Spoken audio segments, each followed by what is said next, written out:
एक ऐसा बालक जो अपने पिता की आज्ञा से यमपुरी पहुंच जाता है, वही यमपुरी जहां यमराज रहते हैं। श्योरली आपको ये स्टोरी सुनकर अपने इंडिया पर प्राउड जरूर फील होगा।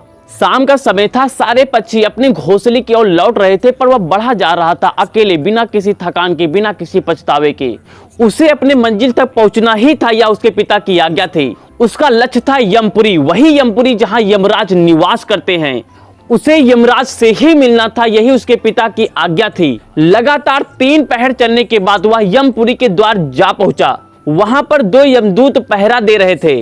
उन्होंने जब उस बालक को देखा तो आश्चर्यचकित रह गए और बोले, कौन है ये बालक, मौत के मुंह में चला आ रहा है। दोनों सोचने लगे। उसमें से एक यमदूत ने गर्जने वाली आवाज में पूछा, हे बालक, तू कौन है, यहाँ क्या करने आया है? तो उसने कहा, मेरा नाम नचिकेता है और मैं अपने पिता की आज्ञा से यमराज से मिलने आया हूँ। उस बालक ने बड़ी ही धीरता के साथ में उत्तर दिया। तो दूसरे यमदूत ने पूछा, क्यों मिलना चाहते हो तुम यमराज से? तो नचिकेता ने कहा, मेरे पिताजी ने यज्ञ में मुझे यमराज को दान दे दिया है। नचिकेता की ये बात सुनकर दोनों यमदूत हैरान रह गए। ये कैसा बालक है, इसे मृत्यु का डर नहीं, ये यमराज से सीधा मिलने चला आया। उसने उसे डराना चाहा, पर नचिकेता अपने निर्णय के आगे एक सुई के नोक भर भी न टिका। वह बराबर यमराज से मिलने की इच्छा प्रकट करता रहा। नचिकेता के पिता ऋषि वाजश्रवा ने एक बार बड़ा यज्ञ किया था और उस यज्ञ में ऋषि वाजश्रवा ने सब कुछ अपना दान कर दिया था, यहाँ तक कि अपने पुत्र नचिकेता को भी।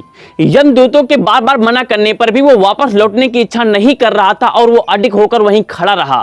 चौथे दिन जब यमराज ने खुद ही नचिकेता से सवाल पूछा तो बालक नचिकेता ने बड़ी सहजता तथा निर्भीकता के साथ अपना परिचय दिया और उसने ये भी बताया कि वह यहाँ अपने पिता की आज्ञा को लेकर आया है। यमराज उसकी पितृ भक्ति पर बहुत प्रसन्न हुए। इससे यमराज ने खुश होकर बालक नचिकेता से कहा, मांगो, तुम क्या मांगना चाहता हो, मैं तुम्हें आज 3 वर देना चाहता हूँ। बालक नचिकेता ने यमराज को प्रणाम करके कहा कि अगर आप मुझे वर ही देना चाहते हैं तो पहला वर यह दीजिए कि वापिस जाने पर मुझे मेरे पिता पहचान ले और उनका क्रोध भी शांत हो जाए। तो यमराज ने कहा, तथास्तु वस्त। दूसरा वर मांगो। नचिकेता ने कहा कि भगवान, दुनिया में बहुत ही दुख है, मुझे कुछ ऐसा उपाय बताइए कि मैं दुनिया के दुख को दूर कर सकूं। यमराज ने बड़े ही परिश्रम के साथ यह विद्या नचिकेता को बताई। पृथ्वी से दुख को दूर करने के लिए यमराज ने बालक नचिकेता को विस्तार से समझाया। बुद्धिमान बालक नचिकेता ने ही थोड़े ही समय में सारी बातें सीख ली। यमराज ने नचिकेता को तीसरा वर्ग मांगने को कहा। तब नचिकेता ने कहा, मृत्यु क्यों होती है, मृत्यु के बाद मनुष्य कहाँ जाता है, उसका क्या होता है?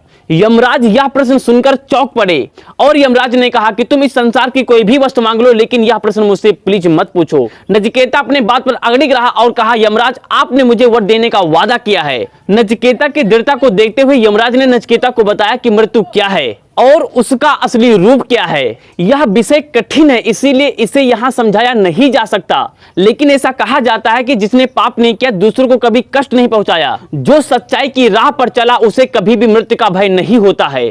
और इस प्रकार बालक नचिकेता ने अपनी छोटी सी ही उम्र में अपनी पितृ भक्ति, दृढ़ता और सच्चाई के बल पे ये ज्ञान प्राप्त किए, जो कि आज तक बड़े बड़े पंडित, ज्ञानी, विद्वान भी ना जान सके। आज हमें इंडियन कल्चर तथा इंडियन ट्रेडिशन को फिर से रिमाइंड करने का समय आ गया है। हमारे देश इंडिया में छोटे छोटे बालकों ने ये काम करके दिखाया है, जो कि बड़ों के लिए करना एक चैलेंज के बराबर है। सत्यमेव व्रतम यस्य दया दिनेषु सर्वदा काम क्रोधे वसे यस्य सा साधुदा कथ्यते बुद्ध है। अर्थात सत्य जिसका व्रत है, जो सदा दिन की सेवा करता है, काम क्रोध जिसके वश में है, उसी को ज्ञानी लोग साधु कहते हैं। गाइस, ये पौराणिक कथा सुनकर आपको कैसा लगा, चैट सेक्शन में बताना ना भूले। मिलते हैं नेक्स्ट वीडियो में, तब तक के लिए जय हिंद।